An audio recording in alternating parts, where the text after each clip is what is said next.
नमस्कार दोस्तों, आप देख रहे हैं एक भारत डेली और आपके साथ मैं हूं राम बाबू गौतम। संसद का एक विशेष सत्र बुलाया गया और ये सत्र था संविधान के 75 साल पूरे होने पर संसद के दोनों सदनों में यानी कि लोकसभा और राज्यसभा में सत्ता पक्ष और विपक्ष की तरफ से अपनी अपनी बातें कही गई। आप लोगों ने सोशल मीडिया पर बहुत सारी चीजें देखी भी होंगी, सुनी भी होंगी। प्रधानमंत्री का 2 घंटे का लंबा चौड़ा भाषण और उसके अलावा विपक्ष की तरफ से मनुस्मृति और संविधान की प्रति का लहराना, पूरे संसद में पूरी नाटकबाजी चलती रही। संविधान को लागू हुए 75 साल हो गए, लेकिन इस 75 साल की यात्रा में देश के दलित, पिछड़े, वंचित तबके ने कितनी तरक्की की है, उसका कितना उत्थान हुआ है, ना तो कोई उसका आंकड़ा पेश किया गया और ना ही तो कोई ऐसी तस्वीर पेश की गई कि आजादी के 75 साल, संविधान को लागू हुए 75 साल हो गए और इस देश के सबसे निचले पायदान पर अंत्योदय में खड़ा व्यक्ति, आखिरी पंक्ति में खड़ा व्यक्ति कितनी तरक्की कर पाया, कितना कितना खुशहाल हो पाया है। पूरे के पूरे 2 दिन के संसद के सत्र में सिर्फ और सिर्फ विपक्ष की तरफ से संविधान के प्रति और मनुस्मृति लहराई गई, तो वहीं दूसरी तरफ सत्ता पक्ष की तरफ से भी, बीजेपी की तरफ से पूरा का पूरा नेहरू खानदान पर, नेहरू से लेकर के इंदिरा गांधी से लेकर राजीव गांधी तक प्रधानमंत्री ने सिर्फ और सिर्फ गांधी परिवार के जो प्रधानमंत्री हुए उन पे सवाल उठाया। बहुजन समाज पार्टी की सुप्रीमो मायावती ने जैसे उसके बाद प्रेस कॉन्फ्रेंस की और प्रेस कॉन्फ्रेंस करके मायावती ने एक एक करके जो है बीजेपी को और कांग्रेस को,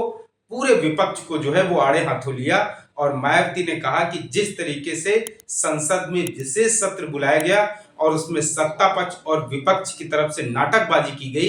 इससे देश के दलितों, पिछड़ों, शोषितों और वंचितों का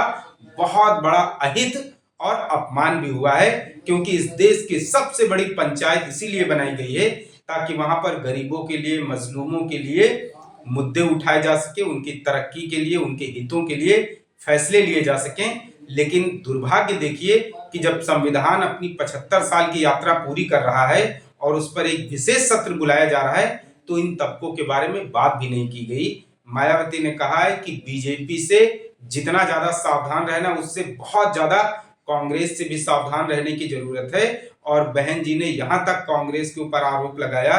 कि बाबा साहब डॉक्टर अंबेडकर को कांग्रेस की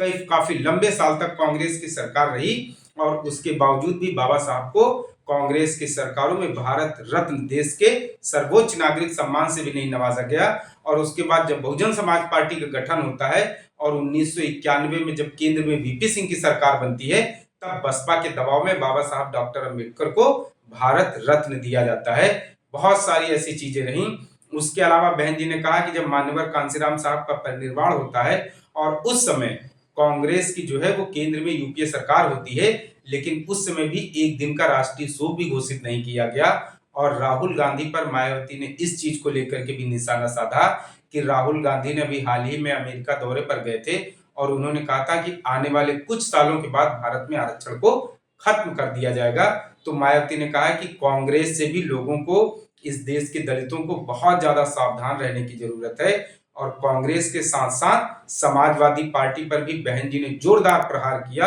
और कहा कि कांग्रेस और सपा की मिलीभगत है कि संविधान की बात आज जरूर की जा रही है, लेकिन संविधान ने इस देश के वंचित तबकों को, दलितों को जो आगे बढ़ने के अधिकार दिए हैं। और जब बहुजन समाज पार्टी ने संसद में प्रमोशन में आरक्षण विधेयक लेकर के आई थी, बिल लेकर के आई थी, तब इसी कांग्रेस और सपा ने विरोध भी किया था। तो विपक्ष पर एक तरफ मायावती ने जहां जोरदार हमला बोला, तो वहीं भारतीय जनता पार्टी पर भी, बीजेपी पर बहुत जोरदार जो है मायावती ने अटैक किया और कहा जिस तरीके से आज संविधान और बाबा साहब के नाम पर नाटकबाजी और राजनीति हो रही है, इससे देश के दलितों और पिछड़ों को बहुत ज्यादा सावधान रहने की जरूरत है। आप संसद की 2 दिन की कार्यवाही उठाकर देख लीजिए, पूरी की पूरी जो है आपको सारी चीजें जो है पता चल जाएंगी कि एक तरफ से संविधान की प्रति लहराई जा रही थी, तो कहीं दूसरी तरफ मनुस्मृति पर सवाल पूछे जा रहे थे और कहीं तीसरी तरफ जो है वो कांग्रेस, नेहरू खानदान पर सवाल उठाए जा रहे थे। हालांकि ऐसी चीजों का जो है वो देश के लोगों से कोई लेना देना नहीं है। इन सब चीजों का एक आम आदमी के जीवन से कोई मतलब नहीं होता है। मनुस्मृति बहुत हजारों साल पहले की बात हो गई है। अब इन सब चीजों पे जो है वापस जाके बात करना मेरे हिसाब से मुझे नहीं लगता है कि इसका कोई अच्छा रिजल्ट आने वाला है समाज में। आज के दौर की, आज की जो समस्याएं हैं, आज की जो भी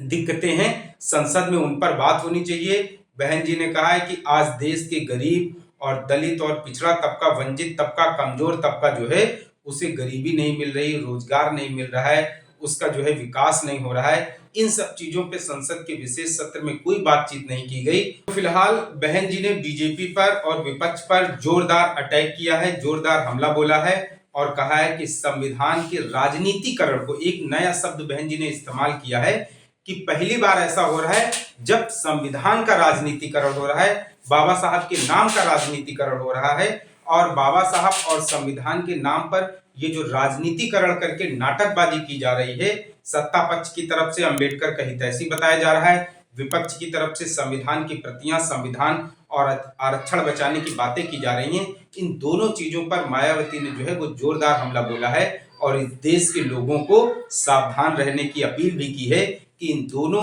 पक्षों से जो है वो लोगों को बहुत ज्यादा सावधान और सतर्क रहना है और आने वाले समय में देश में और प्रदेश में ऐसी सरकार का गठन करना है जो वाकई में संविधान के बताए हुए रास्ते पर चले, संविधान का अनुसरण करे और संविधान में वंचित तबकों के लिए, वंचित तबकों के जो उनके हित के लिए विशेष अधिकार दिए गए हैं, उन अधिकारों को दिलाने के लिए, उनको अमली जामा पहनाने के लिए हकीकत में ग्राउंड स्तर पर, जमीनी स्तर पर काम करे। ऐसी सरकार का चुनना बहुत जरूरी है। बहुजन समाज पार्टी की जब 2007 से 12 की सरकार आई थी, तब उस समय मायावती ने ये सब करके भी दिखाया था। इसलिए बहन जी ने अपील की है लोगों से कि आज संविधान के नाम पर और बाबा साहब के नाम पर जो राजनीतिकरण हो रहा है, सत्ता पक्ष की तरफ से, विपक्ष की तरफ से, अंबेडकर के नाम को लेकर के जो भुनाने की कोशिश की जा रही है, उससे इस देश के गरीबों को, वंचितों को बहुत ज्यादा सावधान होने की जरूरत है। आपसे अपील है, एक भारत डेली को शेयर और सब्सक्राइब जरूर करते रहें। धन्यवाद।